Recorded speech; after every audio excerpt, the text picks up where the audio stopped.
नमस्ते दोस्तों, मैं प्राजक्ता योग विद्या चैनल में आप सभी का सहर्ष स्वागत करती हूँ। आज का मेरा जो टॉपिक है वो बहुत इम्पोर्टेंट है और वो खास महिलाओं के लिए और मेरे टीनेजर दोस्तों के लिए मैंने बनाया है। पीसीओडी को योग द्वारा कैसे कंट्रोल में किया जा सकता है। आइए दोस्तों जान लेते हैं पीसीओडी होता क्या है। पीसीओडी का मतलब है पॉलीसिस्टिक ओवरी डिसीज। यह महिलाओं और यंग लड़कियों में पाए जाने वाली सबसे कॉमन समस्या बन चुकी है। इसका मुख्य कारण है हार्मोनल इम्बैलेंस। अन्य कारण ये भी है कि हमारी इम्प्रॉपर लाइफस्टाइल, मोटापा, खान पान में लापरवाही, सिगरेट, शराब जैसे चीजों का सेवन करना। दोस्तों अब जान लेते हैं पीसीओडी के लक्षण क्या है। सबसे पहला लक्षण है पीरियड्स का इरेगुलर होना, वजन बढ़ना, चेहरे पे, हाथ पांव पे अनवांटेड हेयर ग्रोथ होना, सर के बाल पतले होना या झड़ना, हमेशा मूड स्विंग्स रहना, थकान और आलस्य से शरीर भरा रहना। अब जान लेते हैं हम पीसीओडी को आसान तरीके से कैसे ट्रीट कर सकते हैं। सबसे पहले पोषक तत्वों से भरपूर आहार शामिल करना है और जंक फूड, प्रोसेस्ड फूड्स को टोटली अवॉइड करना है। पर्याप्त और अच्छी नींद लेना है, वजन को नियंत्रित रखना है, समय पर मेडिकल ट्रीटमेंट करना है, फिजिकल एक्टिविटी को बढ़ाना है। और एक महत्वपूर्ण बात दोस्तों, अभी मैं जो योगाभ्यास आपको दिखाने वाली हूँ, इसको ना कि सिर्फ लेडीज कर सकते हैं बल्कि जेंट्स भी इसका अभ्यास कर सकते हैं। उससे जेंट्स में और लेडीज में उनके रिप्रोडक्टिव ऑर्गन्स का मेंटेनेंस हो जाएगा। सबसे महत्वपूर्ण पीसीओडी के लिए, वजन घटाने के लिए जो शुद्धि क्रिया हम करने वाले हैं उसे कहते हैं कपालभाति। इस तरह से एक ऊंचे तकिया के ऊपर बैठकर ही कपालभाति का अभ्यास करना है ताकि हमारी पीठ थ्रू आउट द क्रिया सीधी रहेगी। तो पेट और चेस्ट में अच्छे से अंतर होने के बाद हम आसानी से स्ट्रोक्स दे पाएंगे। कपालभाति से हमारे पेट के मसल्स को हम एक्टिवेट करते हैं, वहां का ब्लड सर्कुलेशन अच्छे से बढ़ने लगता है, शरीर के अंदर से मैक्सिमम टॉक्सिन कपालभाति से बाहर निकल जाते हैं थ्रू आवर नॉस्ट्रिल। दूसरा, कपालभाति से हमारे वजन में कंट्रोल आता है। तो आप देखते हैं किस तरह से करना है। इस तरह से सुखासन में एक तकिया के ऊपर आपको बैठना है और दोनों हाथों का कप शेप अपने बटक्स पे रखते हुए कंधों को पीछे की ओर रोल बैक करना है।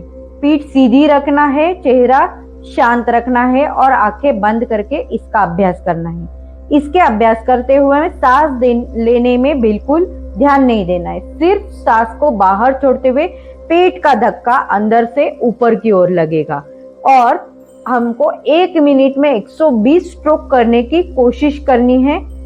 अगर शुरुआती दिनों में 120 स्ट्रोक नहीं हो रहे तो आप 30 करिए, 25 करिए, 40, 50 इस तरह से बढ़ा बढ़ा के प्रैक्टिस से हमको 120 तक लेके जाने की कोशिश करनी है। और पहले सांसों को एकदम नॉर्मल गति में लेके आना है। आईज बंद करके इसका अभ्यास करेंगे। लंबी गहरी सांस लीजिए, सांस को पूरी तरीके से बाहर छोड़ दीजिए एंड स्टार्ट कपालभाति। सांस को बाहर छोड़ते हुए पेट का धक्का अंदर से ऊपर की ओर। सांस लेने में ध्यान नहीं देंगे।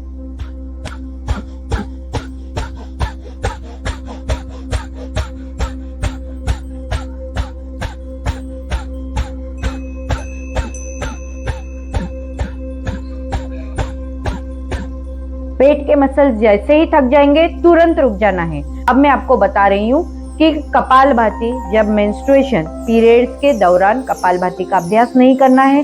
जिन लोगों को सीवियर बैक पेन है उन्होंने कपालभाति का अभ्यास नहीं करना है। और हार्ट पेशेंट और बीपी पेशेंट स्ट्रोक को बहुत ही धीरे धीरे लगाएंगे। तो इस तरह से हमारा कपालभाति का अभ्यास पूरा हो चुका है। अब हम आगे देखेंगे आसनों का अभ्यास।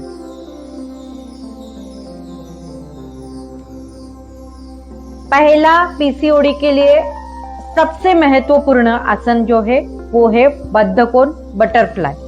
इस क्रिया को आपको कम से कम 50 से 100 बार दिन में 2 या 3 बार करना है, पेट को खाली रखते हुए करना है। इस तरह से बद्धकोण में आएंगे, हाथों से पंजों को पकड़ना है और थाइस को अप डाउन करना है और ये क्रिया थोड़ी फास्ट करनी है।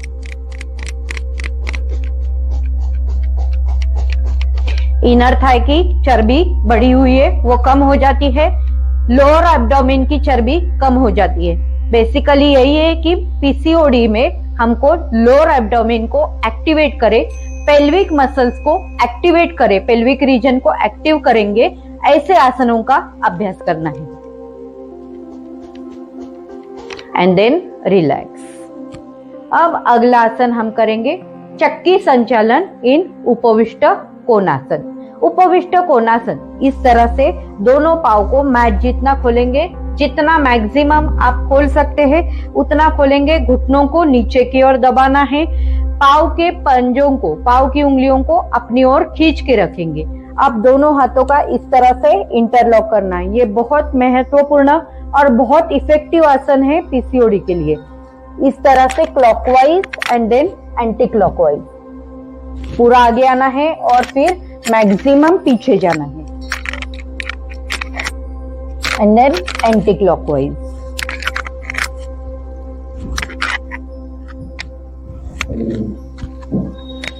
And then relax.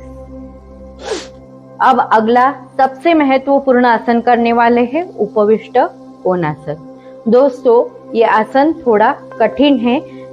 शुरुआती दिनों में आपका माथा जमीन पर टच नहीं होगा, लेकिन पाँव की पोजीशन इस तरह से ही रखना है, पाँव को मैक्सिमम फैला के रखना है और जितना आप आसानी से आगे जा सकते हैं उतना ही आप आसानी से आगे की ओर जाएंगे। फोर्स करना नहीं है, धीरे धीरे प्रैक्टिस सराव के बाद आपकी फ्लेक्सिबिलिटी, बैक की और थाइस की, हैमस्ट्रिंग की फ्लेक्सिबिलिटी बढ़ने के बाद आप आसानी से आसन में जा सकते हैं। जहां तक आप आसानी से जा सकते हैं वहां तक जाना है और आसन को होल्ड करना है। फाइनल पोज में जाने के बाद माथा जमीन पर टच रहेगा। इससे हमारे सर की ओर ब्लड सप्लाई होने की वजह से हमारा मन एकदम शांत हो जाएगा। इस तरह से पाँव को फैलाना है, पाँव की उंगलियों को अपनी तरफ लेना है, दोनों हाथों को इस तरह से ऊपर की ओर खींचना है, पीठ को सीधा रखना है। अब इस तरह से दोनों हाथों को आगे की ओर लेना है और चेस्ट को मैक्सिमम सामने की ओर लेना है, एल्बोस को टच करना है। अब धीरे धीरे सांस को बाहर छोड़ते हुए इस तरह से माथे को जमीन के ऊपर लगाना है और फाइनल पोज में हाथों से पाँव के अंगूठे को पकड़ के आसन को होल्ड करना है।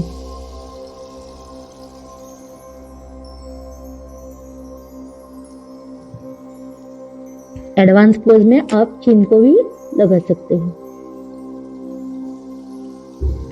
आसन को छोड़ते समय धीरे से ऊपर की ओर आना है, धीरे से दोनों हाथों को इस तरह से थाइस के ऊपर लेना है।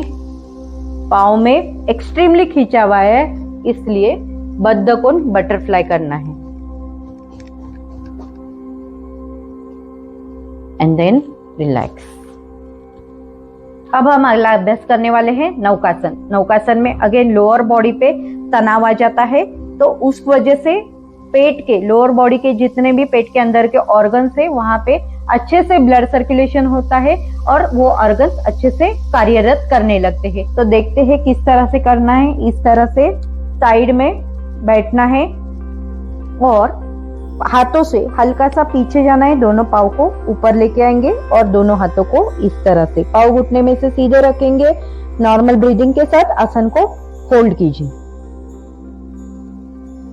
आसन को छोड़ते समय पहले पाँव को हाथों को इस तरह से रखेंगे, धीरे धीरे पाँव नीचे लेके आएंगे और पीठ सीधी करेंगे एंड रिलैक्स।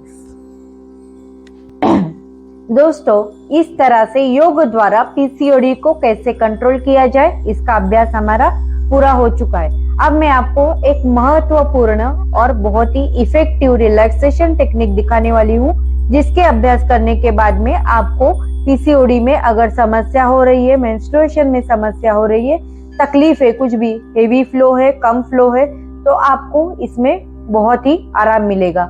इसे करना कैसे देख लेते हैं। इस तरह से 2 बोल्स्टर या 2 ऊंचे तकिया को हमको लेना है। मैट के दोनों साइड में इस तरह से उसको प्लेस करेंगे। अब हमें शवासन में इस तरह से मैट के ऊपर सो जाना है और दोनों पाँव को बद्धकोण में लेना है। पाँव के तलवों को ज्वाइंट करना है और घुटनों को इस तरह से बोल्स्टर के ऊपर रेस्ट करना है। दोस्तों, इससे क्या होता है, हमारा lower abdomen region, pelvic region stretch हो चुका है और हमारे बैक अच्छे से रिलैक्स हो चुकी है। तो पेल्विक रीजन स्ट्रेच होने की वजह से लोअर एब्डोमेन के अंदर जितने भी रिप्रोडक्टिव ऑर्गन्स है और जितने भी इंटरनल ऑर्गन्स है, मसल्स है, वो स्ट्रेच हो रहे, वहां पे ब्लड का सप्लाई अच्छे से हो रहा है और फिर ब्लड उसमें से टॉक्सिन्स बाहर निकल रहे और वहां पे हमको आराम मिल रहा है। तो ये रिलैक्सेशन टेक्निक करने के बाद आपको अगर पीरियड्स के दौरान कोई भी तकलीफ है तो उसमें आराम मिलेगा, और अगर पीरियड्स नहीं आते तो पेल्विक रीजन अच्छे से ओपन होने की वजह से आपको पीरियड्स रेगुलर आने चालू हो जाएंगे। अब क्या करना है, दोनों हाथों को इस तरह से हल्के से पाम को पेट के ऊपर रखना है और आंखें बंद करते हुए भ्रामरी प्राणायाम का अभ्यास करना है। भ्रामरी प्राणायाम करने से हमारा मन बिल्कुल शांत होता है और हमारा शरीर रिलैक्स होता है और तनाव बिल्कुल निकल जाता है। जो स्ट्रेस निकलना कोई भी बीमारी के लिए बेहद जरूरी है और मन का शांत होना भी बेहद जरूरी है। लंबी गहरी सांस लीजिए और सांस के बाहर छोड़ते हुए हमिंग साउंड यानी भंवरे के गुंजन की तरह आवाज करेंगे।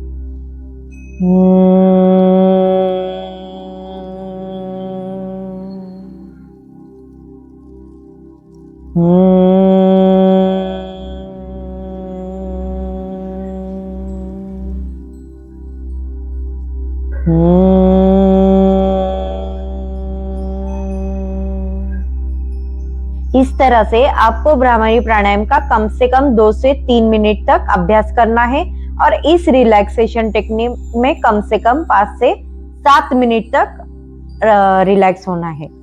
छोड़ते समय धीरे से दोनों घुटनों को इस तरह से मिलेंगे, लेफ्ट लेग को सीधा करेंगे, राइट लेग को सीधा करेंगे और फिर दोनों घुटनों को इस तरह से बेंड करते हुए turn to your right side and left hand के सपोर्ट से धीरे से उठ के बैठ जाएंगे एंड देन रिलैक्स।